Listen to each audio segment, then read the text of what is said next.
esa bolsita. ¿Cómo te llamas? Sofía. Sofía. Bueno, Sofía agarró esto, le llamó la atención. Un día andaba yo con Leo Zambón, al que si no conocen lo van a conocer ahora. Andábamos por el puerto y yo no llevaba nada en las manos, llevaba estos pantalones y me estaba llenando los bolsillos de cosas que iba encontrando. Y en un momento llegamos a unas canchas de fútbol, de esas artificiales, como de fútbol 5, y tienen como una cosa que utilizan en el suelo, que es como un caucho triturado, no sé muy bien qué es, ¿no? Y luego me dice, esto, para el libro de los negros. ¿Cómo lo llevamos? Y entonces él encontró esta bolsa, que no estaba preparada, y entonces ahí metí eso y empecé a usarla para meter un montón de cosas más que encontré, ¿no? Cuando llegué a casa, la cosa esa la metí en un frasco, saqué todo lo que había sacado, mucho fue ya puesto en libros, y entonces me hizo gracia esta bolsa y dije, tiene que sobrevivir. Y entonces fue cuando le puse las cintas estas, la cuerda, tiene un par de precintos aquí por si encuentro algo más grande que hay que atar a la bolsa.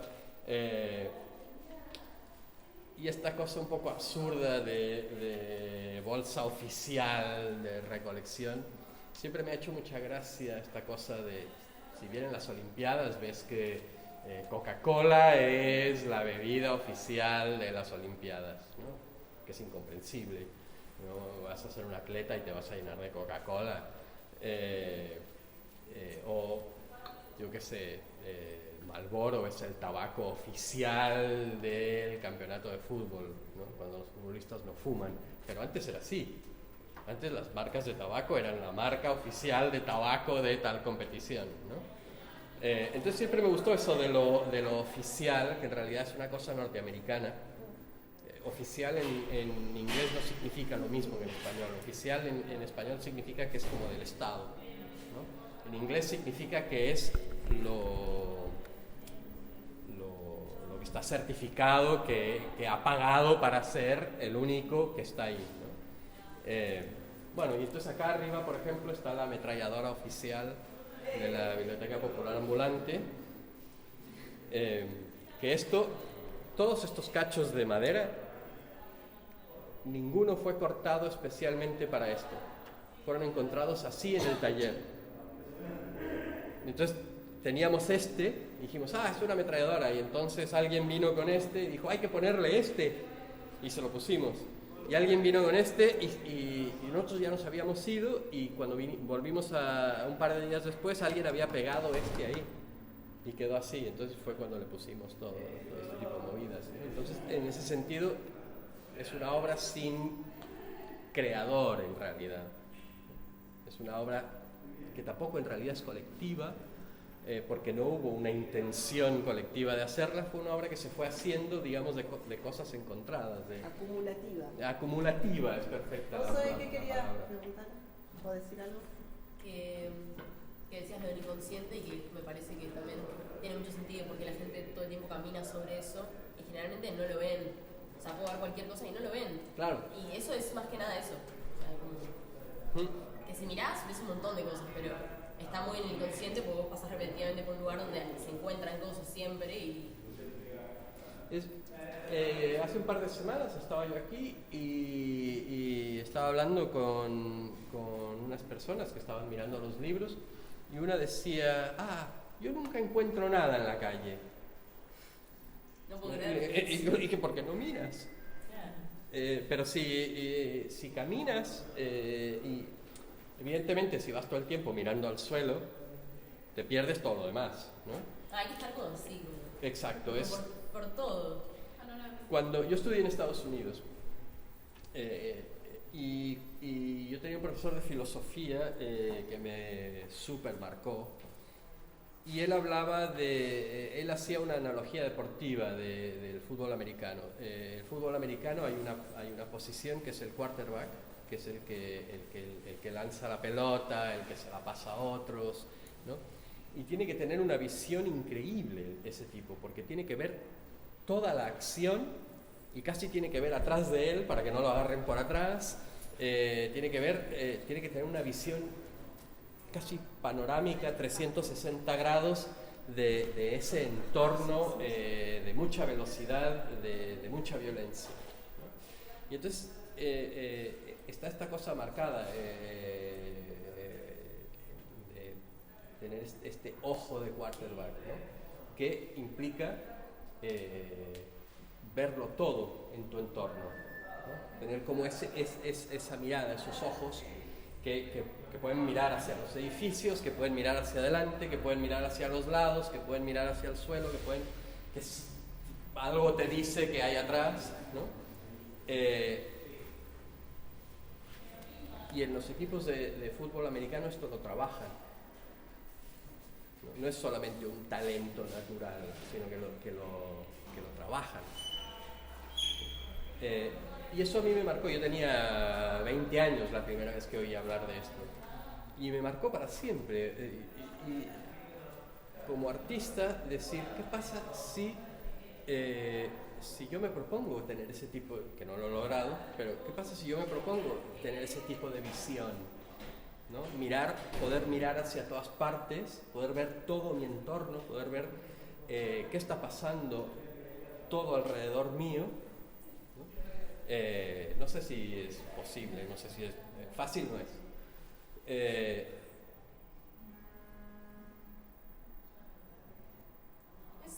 Y como todo eso es móvil, ¿no? Implica que tú mismo eres hipermóvil dentro de esa realidad, ¿no? Y puedo complejizarlo todavía más. Y eso te hace un nómade instantáneo. Porque estás en muchos lugares, yendo a muchos lugares a la vez. No estás fijo en un lugar, nunca. Incluso cuando estás en tu casa, sentada delante de la tele, si tienes el aparato encendido, el aparato mental encendido, estás absorbiendo toda clase de información, ¿no? La cuestión está en prestar atención a toda esa información y procesar el máximo de toda esa información y perder el mínimo, ¿no? En fin. ¿Alguien quiere preguntarle algo a Roger? ¿Esto es realmente de todo el mundo o Esto es todo de Buenos Aires. Ah, Buenos Aires. Yo no he salido de Buenos Aires, de la provincia de Buenos Aires, en 8 años. Ahora puede que salga, pero hasta ahora me he negado. ¿Te gusta Buenos Aires? Me gusta mucho Buenos Aires, pero yo no sé si... Cuando vivía en Europa siempre estaba en movimiento, me pasaba la mitad de la vida de viaje, y la otra mitad fuera de casa, o sea, nunca estaba en casa. Y eso para el trabajo te lo hace muy difícil. El último libro que hice en España lo escribí en una libreta, siempre en movimiento. O sea, me paraba en medio de la calle y anotaba 4 frases, llenaba una página escribiendo de pie, o me paraba en un bar, me tomaba un café y escribía un par de páginas, o en el tren, o en el autobús, ¿no? Siempre en movimiento. Y llegó un momento en que dije, tengo que quedarme en un sitio, moverme lo menos posible y dedicar todo el tiempo posible al trabajo. Porque si no, no sé cómo será el resto de las personas, pero a mí me pasa que si ahora me agarro un tren, un autobús, un avión y mañana estoy en Tucumán, yo estoy en Tucumán, ¿sí? Ya estoy completamente embebido en eso y quiero absorber toda la ciudad y hablar con la gente y ver qué comen ahí, y qué olores hay ahí, y qué colores hay ahí, y qué basura hay en el suelo, ¿no? Ya estoy ahí. Entonces, todo lo que yo estaba haciendo en Buenos Aires, lo que estaba leyendo, lo que estaba pensando, lo que estaba trabajando, ¿qué? Se va. Y entonces yo ya estoy acá en Tucumán, completamente absorbido. Cuando vuelvo a Buenos Aires, dejo atrás Tucumán, vuelvo a estar en Buenos Aires, pero me cuesta mucho tiempo recuperar todo esto que yo estaba haciendo, pensando, ¿no?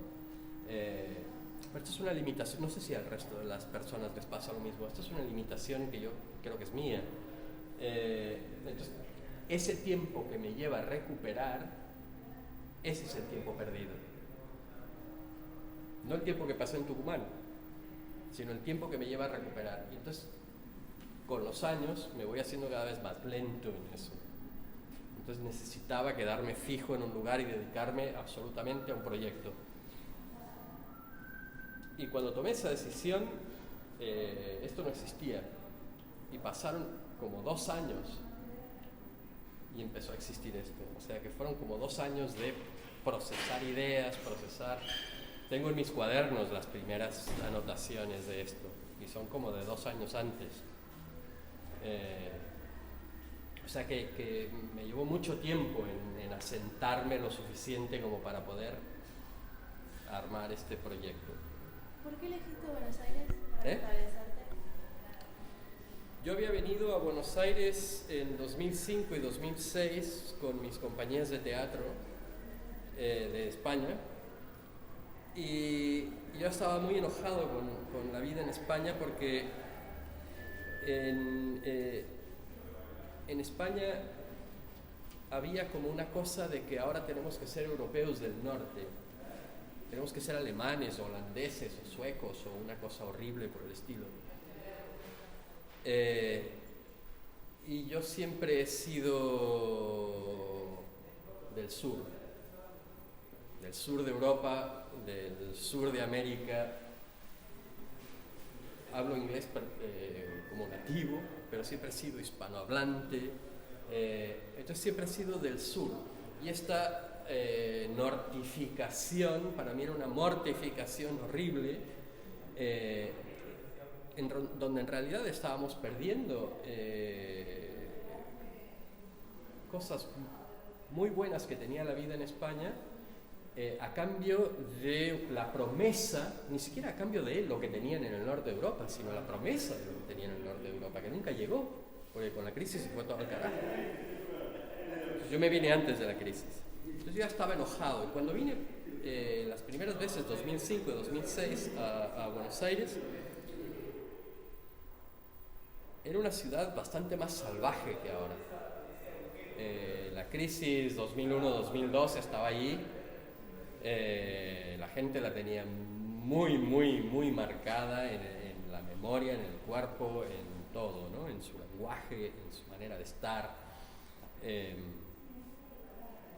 Pero esa dureza, ese salvajismo, me di cuenta que era lo que yo echaba de menos del sur de Europa, que habíamos perdido eso.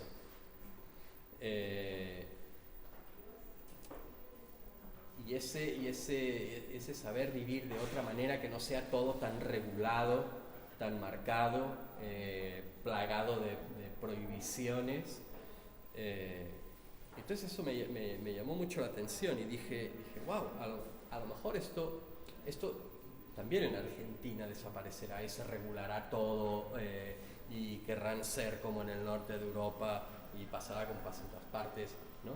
Pero mientras tanto, yo puedo aprovechar y vivir en un lugar que tenga ese salvajismo, esa dureza. Y yo creo que todavía lo tiene. Yo vivo en el centro, vivo en Montserrat, entonces para mí eso es importante también, vivir en el sur de la ciudad, vivir en esa parte más céntrica de la ciudad, con todos los problemas que eso conlleva. Yo a esos problemas les doy la bienvenida, sí. A mí, para llevarme a vivir dentro de la ciudad de Buenos Aires, para sacarme hacia el oeste o hacia el norte, básicamente me tienen que arrastrar de la barba y me voy a quejar todo el tiempo y no puedo.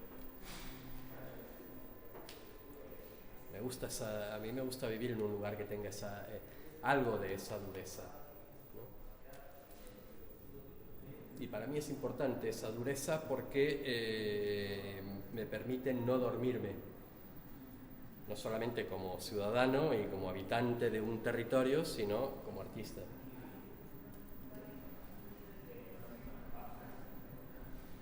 Bien. ¿Responde eso a la pregunta?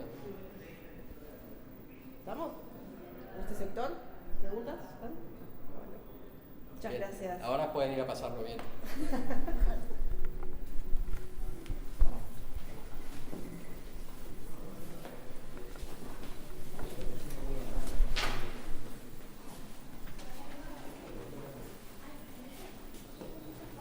Podemos dejar.